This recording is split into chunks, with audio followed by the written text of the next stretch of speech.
Hola, me llamo Juan Carlos Corbera, soy el iniciador y el presidente de la Fundación Educatio Servanda, que es la titular, la promotora de los colegios, de los centros de formación Juan Pablo II, y quiero ahora empezar agradeciendo a la Universidad Francisco de Vitoria, hacer un doble agradecimiento. En primer lugar, la organización de este congreso con este tema, que es la educación del corazón, la educación afectiva, tan importante y tan necesario en nuestros días, y en segundo lugar, pues haberme invitado a participar de mis reflexiones al respecto. Es un tiempo breve, no puede ser de otra manera con este formato, y por eso trataré de dejar algunas ideas encima de la mesa para posteriormente, imagino, pues abrir un debate, un diálogo que creo que es lo más interesante en este formato. Esperando la benevolencia de los filósofos, voy a tratar de hacer en 2 minutos un recorrido filosófico del tratamiento que han tenido los afectos, el mundo de los sentimientos, de las emociones, en la historia de la filosofía. En 2 minutos, por tarea imposible, por lo tanto ya digo que espero la magnanimidad de los filósofos que estén escuchando, ¿no? Si nos retrotraemos a Aristóteles, comprendemos claramente ya que él y toda la tradición que se inició con él comprende a la persona, las dimensiones de la persona, de la voluntad y de la inteligencia, como verdaderamente las que pertenecen a la persona, las que son más propias de la especie humana. Y califica en la parte más irracional del hombre, es decir, la que tiene más en común con los animales, todo el mundo de los afectos, de los sentimientos. Por lo tanto, aquello que tenía el hombre más que ver o más en común con los animales fue objeto de desinterés por parte de la filosofía. Era mucho más interesante para los filósofos de la época centrarse en aquello que era específicamente humano, que eran la voluntad y la inteligencia. Y desde entonces hasta muy recientemente, los afectos han caído en una especie de marginación de la esfera humana, al considerar que era una parte todavía más en contacto, más en común, más perteneciente al mundo animal y por lo tanto menos propia de la especie humana.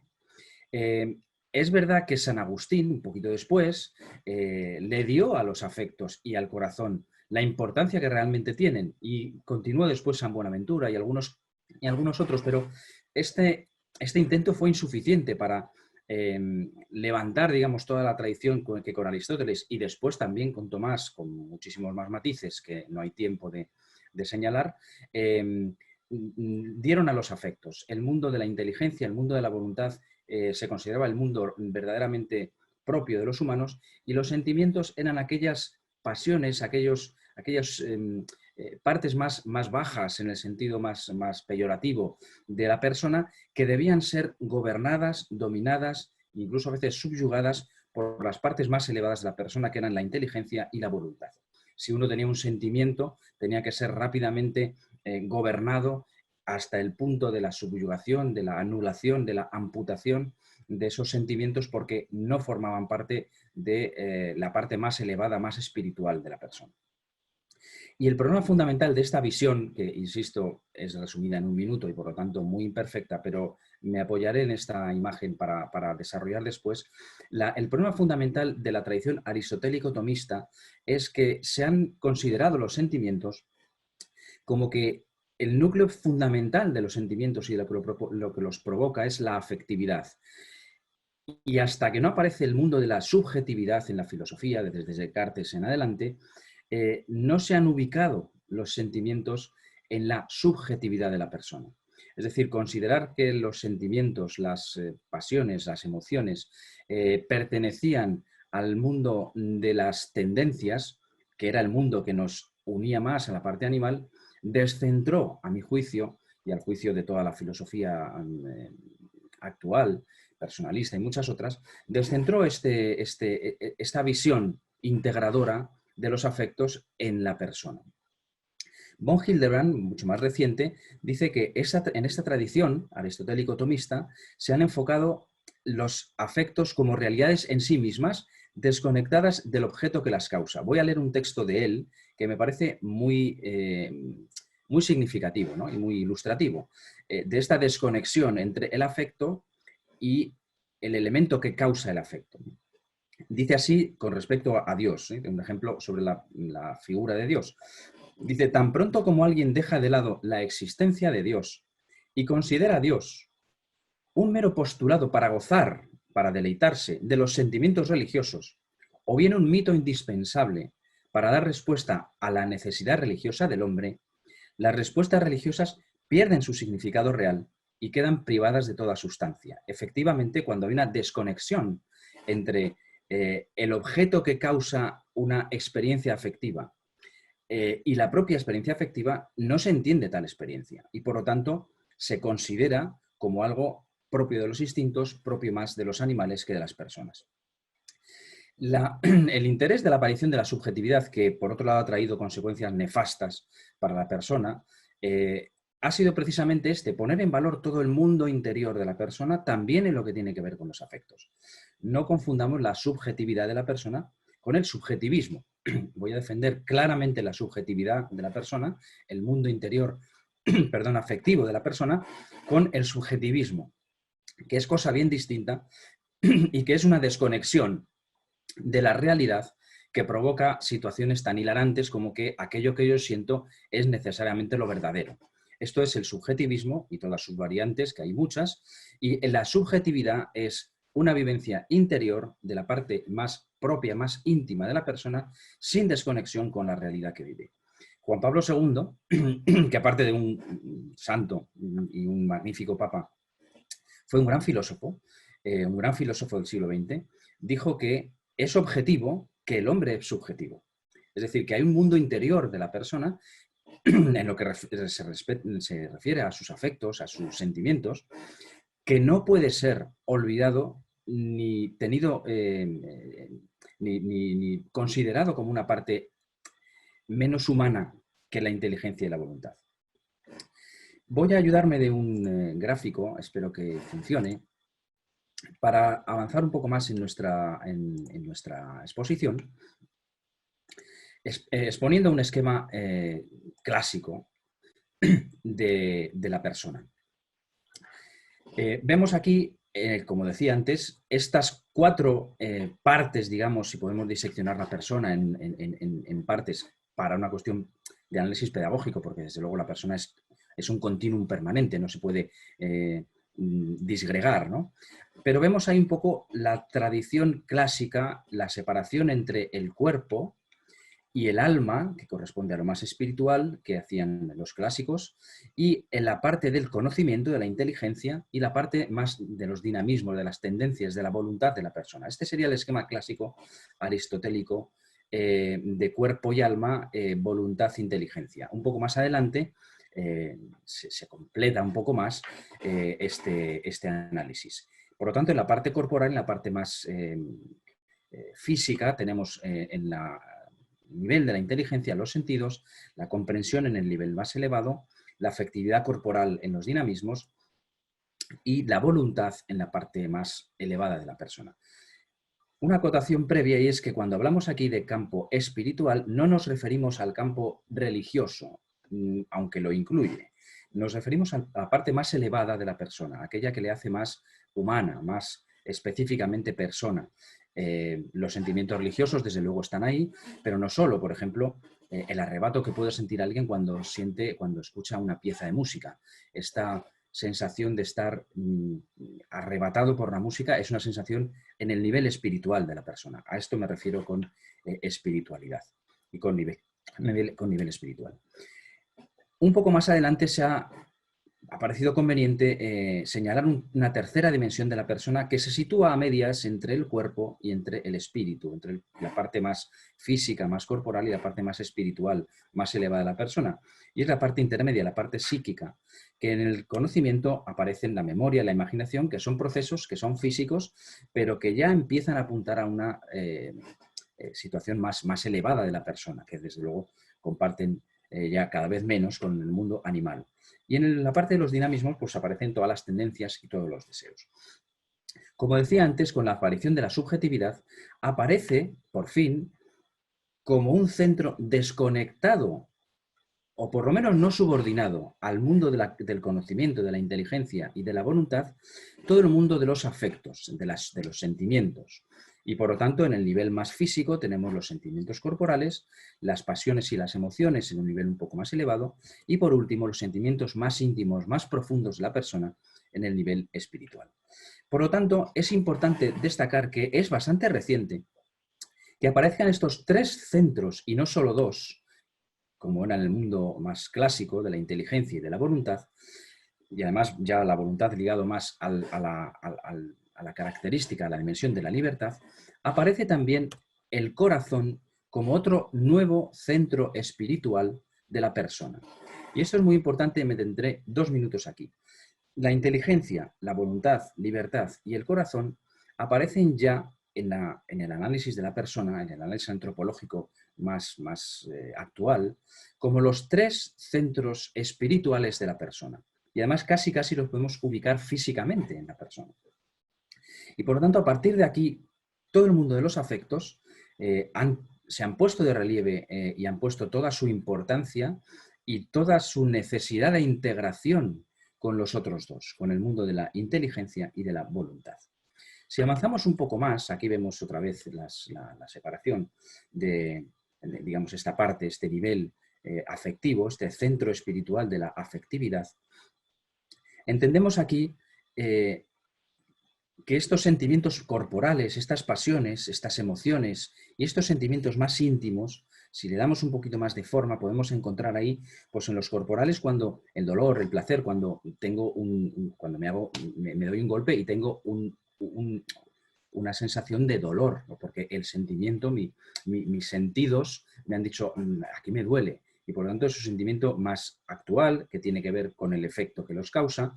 Un poquito más arriba tenemos ya las emociones, que es algo que me afecta más en profundidad a toda la persona. Cuando me da una mala noticia, por ejemplo, ese trabajo que no he podido conseguir, que no, pues entonces tengo una turbación más profunda que cuando me da un golpe, por ejemplo. Y afecta más a todo mi cuerpo, a toda mi persona, incluso afecta también a mi psicología, me pongo triste. Incluso puedo tener manifestaciones físicas, puedo llorar, puedo tener, cuando me dan un susto, cuando me dan una mala noticia, puedo tener también un ataque de ansiedad. Es decir, son impactos afectivos que se producen ya de una manera más integral en todo el cuerpo. Y por último, los sentimientos más íntimos, los que se sitúan más en el plano espiritual de la persona, que son esos a los que me refería antes, ¿no? Pues todos los sentimientos místicos, ¿no? Aparecerían claramente en este plano, pero no solo cuando ves un cuadro o cuando, como decía antes, escuchas una pieza musical y todo tu cuerpo se traslada, como que se sale del cuerpo y se traslada a una dimensión que es evidentemente una dimensión espiritual. Bueno, pues en este núcleo, en este centro espiritual de la afectividad que es el corazón, es donde se juegan, si lo analizamos con detenimiento, los aspectos más importantes de la vida. Es el lugar, si es que lo podemos identificar como un lugar físico, el corazón es el lugar del amor humano. Si convenimos en que el hombre está hecho por amor, para amar y ser amado, es decir, la finalidad última del hombre que fue creado por amor es hacia el amor, hacia entregar amor y recibir amor, aquello que se ocupe de las cuestiones del amor humano debería ser tenido mucho más en consideración que otras cosas, o al menos al mismo nivel, porque nos estamos jugando el centro espiritual donde se ventilan, permitidme esta expresión un poco más coloquial, todas las cuestiones del amor humano. Pero no solo, porque es también el lugar de la felicidad. La felicidad es una experiencia afectiva. Nosotros, por mucho que queramos y por mucho que empeñemos nuestra voluntad y nuestra inteligencia, yo no puedo querer ser feliz si realmente no lo soy. Yo puedo empeñar toda mi voluntad y toda mi inteligencia en ser feliz, pero si no hay una vibración afectiva, si mi corazón no vibra y no siente esta experiencia afectiva de la felicidad, pues sinceramente no soy feliz. Por mucho que mi inteligencia haya compuesto todo lo necesario para ser feliz y por mucho que mi voluntad haya trabajado para conseguir aquello que la inteligencia le dice. Si el corazón, si el afecto no siente esta experiencia de felicidad, no puedo forzarme con las otras dos dimensiones de la persona a ser feliz. Por lo tanto, si es el lugar del amor humano y si es el lugar de la felicidad, podemos convenir que es el lugar de mi yo más verdadero, de mi yo más íntimo, de mi yo más profundo. Y efectivamente, si, por ejemplo, nos referimos a la Biblia, encontraremos miles de citas, miles de expresiones en las que se refiere a la persona, cuando habla de la persona en su profundidad, en su más interioridad, se refiere a ella como con su corazón. Voy a dar solo algunos, porque podría estar muchas horas leyendo citas del Evangelio, de la Biblia en general, donde se manifiesta esta importancia fundamental de este centro espiritual que es el corazón. Bienaventurados los limpios de corazón. Esto sonará. Donde está tu tesoro, allí está tu corazón. Cualquiera que mira a una mujer para codiciarla ya ha cometido adulterio con ella en el corazón. El adulterio, que es una manifestación física, sin embargo, se adultera con el corazón cuando alguien desea una mujer de otro. Aprended de mí, que soy manso y humilde de corazón. De la abundancia del corazón habla la boca. Este pueblo me honra con los labios, pero su corazón está lejos de mí. Del corazón salen los malos pensamientos. Fijaros que se le atribuye incluso metafóricamente el lugar de los pensamientos al corazón. Y no es porque sea el lugar de los pensamientos al corazón, sino porque de los sentimientos más íntimos nosotros reflexionamos después y pensamos lo que esa voz del corazón, que es el título de esta conferencia, nos está indicando. Por lo tanto, se le ha dado muy poca importancia al mundo afectivo, se le ha dado muy poca importancia al mundo de los sentimientos, se le ha dado muy poca importancia al mundo del corazón. Por eso es especialmente importante que en este congreso estemos dedicándonos estos días a la educación del corazón. A veces se ha dicho que el centro espiritual, por referencia máxima, digamos que entre estos tres, la inteligencia, la voluntad y el corazón, la preponderancia de ellos es el de la voluntad, porque es en el que reside, en último término, la autodeterminación, la libertad. Y efectivamente eso tiene bastante, no entiende yo que no sea así.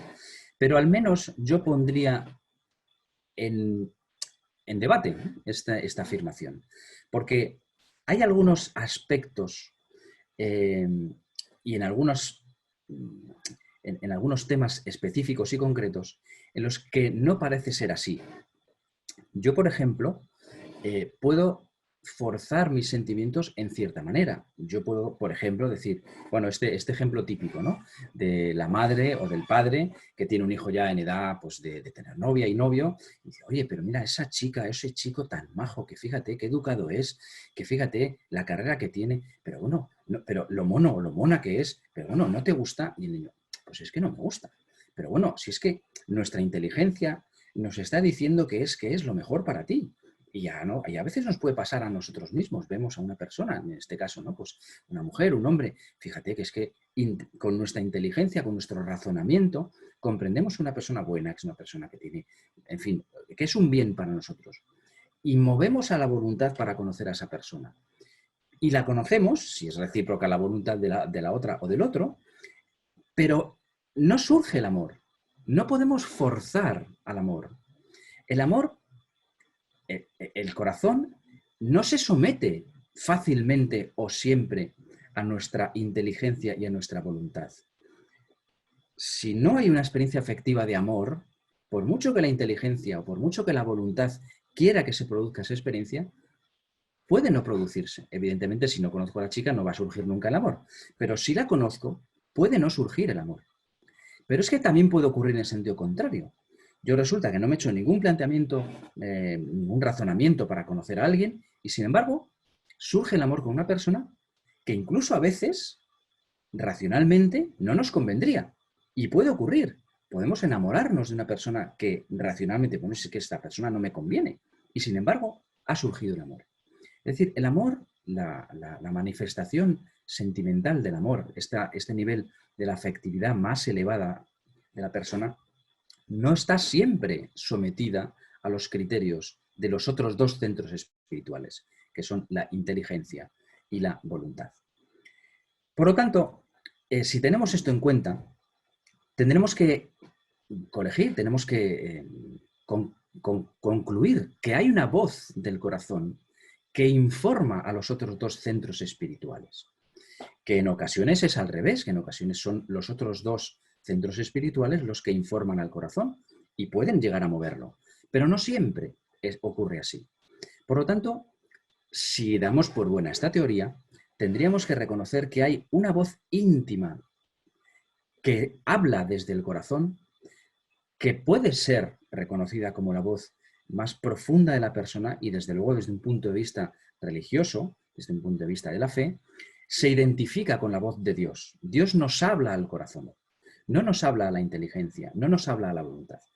Dios nos habla al corazón. Todas las emociones del espíritu, todos los sentimientos místicos han ido directamente al corazón. Y desde el corazón después se han razonado y se han movido a voluntad. Pues bien, si esto es así, y lo pongo en condicional porque admito discusión y debate, podremos reconocer que hay como tres niveles, ¿no? En la dimensión espiritual, que decíamos antes, pueden ocurrir experiencias afectivas espirituales. No solamente, como decía antes, las experiencias místicas, un talento, un don, una capacidad especial, una sensibilidad especial para la música, para el arte, para la contemplación de la belleza. Son talentos, son dones que pertenecen a la esfera afectiva, espiritual de la persona. Si por lo tanto entendemos que hay una voz del corazón interior que ha tenido esta experiencia afectiva y que nos habla, he sentido este cuadro y realmente me ha producido una experiencia que condiciona a toda mi persona a partir de ahora. Esta persona que va, no sé, a un cuartel militar, si me ocurre, ¿no? Y tiene una experiencia tan profunda y tan fuerte que, oye, sale de allí diciendo, oye, yo quiero ser militar de mayor, o cualquier otra cosa, ¿no? Por tanto, esta voz del corazón es, en definitiva, una experiencia afectiva en el plano espiritual de la persona. Si esto es así, esta voz debe ser sometida, debe ser tamizada, debe ser interpretada por la esfera intelectiva, es decir, oye, aunque no haya partido del intelecto esta voz, aunque no haya sido una fabricación intelectual de la persona, al menos tiene que ser razonable, porque si no, caeríamos en lo que decía antes, ¿no? En el subjetivismo. Todo aquello que yo siento es siempre verdadero y por lo tanto es aquello que tengo que perseguir a cualquier precio. Cuidado, cuidado porque eso nos lleva al abismo y a la tiranía de los sentimientos y por lo tanto a la destrucción de la persona. No, no hablamos de esto, hablamos de esta voz que he sentido en el corazón como una experiencia afectiva, espiritual. Debo pasarla por esos otros dos compañeros, esos otros dos centros espirituales, que son, en primer lugar, la inteligencia. Oye, ¿esta experiencia es razonable? Aunque no haya venido de mi inteligencia, yo te digo a ti, persona, que efectivamente esto tiene sentido. Es razonable esta experiencia. Aunque no haya sido comandada por mí como inteligencia.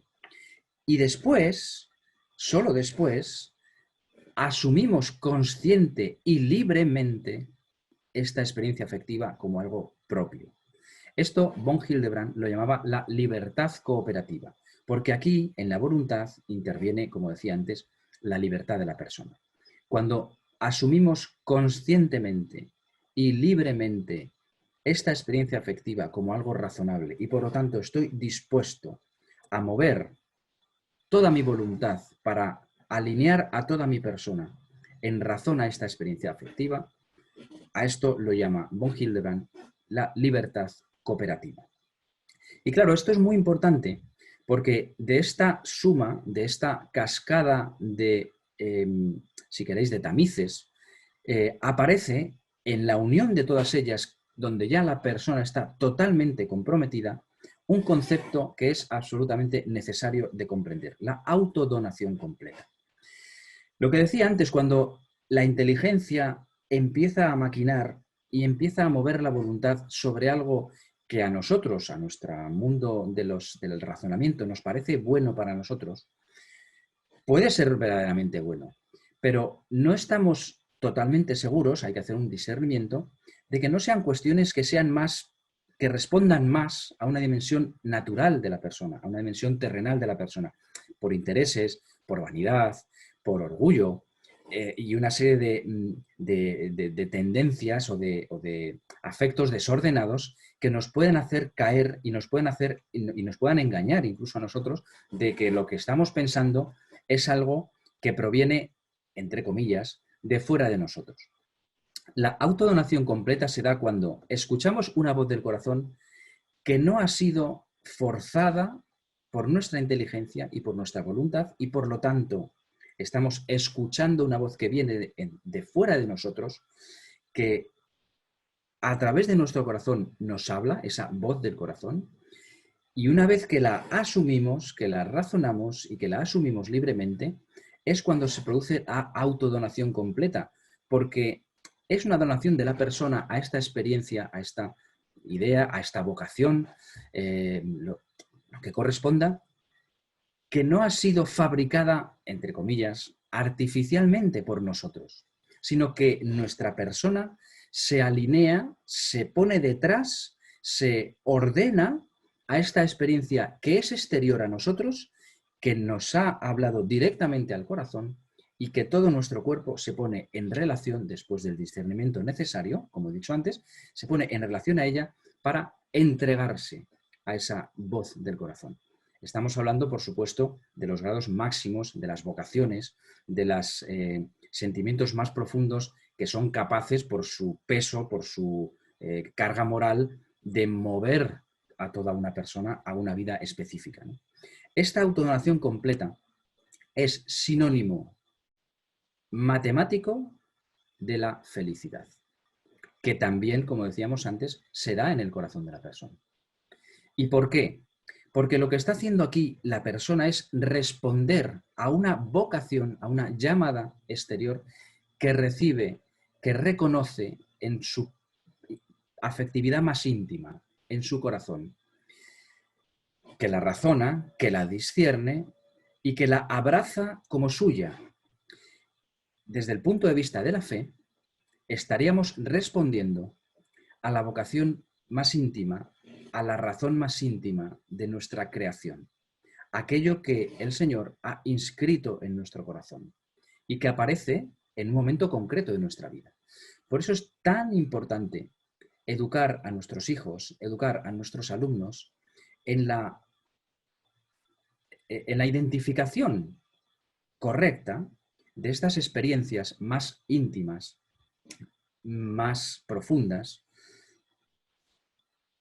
saber identificar si vienen de un estrato más corporal, más psicológico o más espiritual. Y todo esto se entrena, todo esto se educa. Estoy seguro que durante el Congreso va a haber ponencias que nos van a ayudar a esto, a identificar estas experiencias afectivas, a integrarlas. Lo fundamental, y ya casi como resumen, es que todo el mundo de los afectos, todo el mundo de la subjetividad, las experiencias afectivas, los sentimientos, las pasiones, las experiencias afectivas espirituales de un nivel más superior, no pueden ser desechadas de antemano pensando que son cuestiones que tienen más que ver con nuestras bajas pasiones, con la parte más animal, con la parte menos espiritual de la persona.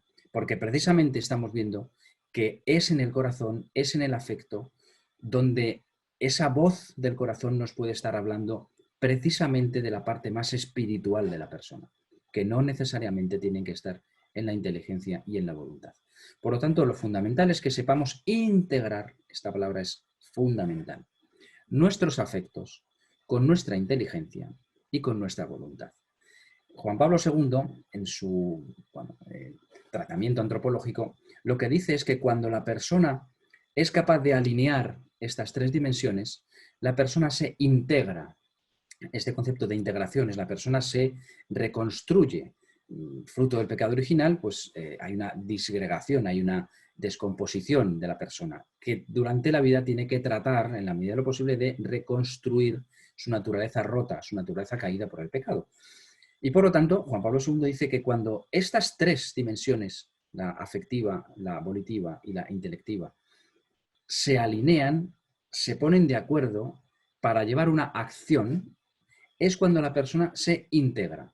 Y si no ocurre lo contrario, la persona libremente decide una acción que no pone de acuerdo a su inteligencia, a su voluntad y a sus afectos para la construcción de la persona, entonces la persona se desintegra, se destruye, aunque haya hecho una elección libre. Por lo tanto, esta autodonación completa es cuando realmente recibimos esta voz del corazón, la reconocemos, la razonamos y movemos nuestra voluntad para ponernos de acuerdo. Por ejemplo, todas las vocaciones. Yo quiero ser maestro, ¿no? Pero es que en tu familia resulta que son todos ingenieros y tienes que ser ingeniero. Bueno, ya estamos ahí, la inteligencia, la voluntad, porque hay razones, porque la familia, la tradición, tu padre tiene una empresa de ingeniería, lo que sea. Bueno, pero es que yo lo que siento en mi corazón es que quiero ser docente, que quiero ser maestro. Si no reconozco esa experiencia afectiva, no le doy la importancia que tiene y cedo, digamos, a esas presiones de, incluso pueden ser la mía, mi propia inteligencia, mi propia voluntad, y acallo esa voz del corazón que es íntima, que es profunda, probablemente estaré lesionando gravemente mi felicidad futura. Bueno, ¿y cómo hacer ya para terminar, ¿no? ¿Cuál es mi propuesta, ¿no? De este modelo antropológico que además es universal, que integra perfectamente este mundo afectivo, que pone el mundo afectivo en su podium, ¿no? En el lugar que le corresponde en el podium? Pues sin duda ninguna es Jesucristo y muy concretamente todo lo que tiene que ver con el corazón de Jesús. Es un verdadero hombre, por lo tanto a las personas que no tienen fe les puede servir también como modelo, porque fue un hombre real, hay hechos históricos más que demostrados que fue una persona que existió en aquella época y que dio la doctrina que dio y que dio los mensajes que dio. Por lo tanto, a las personas que no tengan fe, la parte humana como verdadero hombre de Jesús puede ser perfectamente válido como modelo de referencia antropológica de una persona equilibrada afectivamente, una persona referente en cuanto a sus afectos, cómo trataba a la samaritana, cómo trataba a la prostituta. Es decir, tenemos una referencia incluso para las personas que no tienen fe. Evidentemente, para los que tenemos fe, que además de verdadero Dios, de verdadero hombre, reconocemos que es verdadero Dios, no puede haber modelo mejor. Todo lo que tiene que ver con la espiritualidad del corazón de Jesús es una referencia antropológica afectiva de primera magnitud para nosotros. Todo lo que tiene que ver con su sagrado corazón, con el modo de ser de su corazón, es para nosotros una referencia, y es la que yo propongo, para tener como modelo de persona, verdadero Dios y verdadero hombre con corazón humano, cómo vivió los afectos, cómo se conmovía el Señor cuando murió Lázaro, cuando lloraba delante de la ciudad viendo su perdición. El Señor se conmovía, o en el huerto de los olivos, tantas veces, ¿no? Por lo tanto, en la Biblia tenemos estos modos de interpretar y de reconocer y de aprender de la espiritualidad del Señor, de la afectividad del Señor, perdón. En primer lugar, escuchar las palabras y las parábolas en las que se manifiesta esta afectividad santa, humana y santa. En segundo lugar, contemplar las acciones y las actitudes de Cristo que revelan esta nueva afectividad santa. Cuando digo nueva afectividad me refiero a esta disociación, a esta digresión que hemos hecho de realmente la comprensión de que el mundo afectivo es tan espiritual como los otros, ¿no? Al menos, ¿no? Y en tercer lugar, meditar los pasajes en los que nuestro Señor revela directamente su Sagrado Corazón. A través de esta herida en el costado, la persona puede entrar en los misterios más profundos del corazón de Jesús. Por lo tanto, esta es la referencia, esta es mi propuesta para aprender afectividad humana. Miremos la afectividad humana del Señor, que también nos enseñará mucho sobre la afectividad divina y sobre el propio corazón del Padre. Bueno, pues esta es mi propuesta en 30 minutos, un poco más.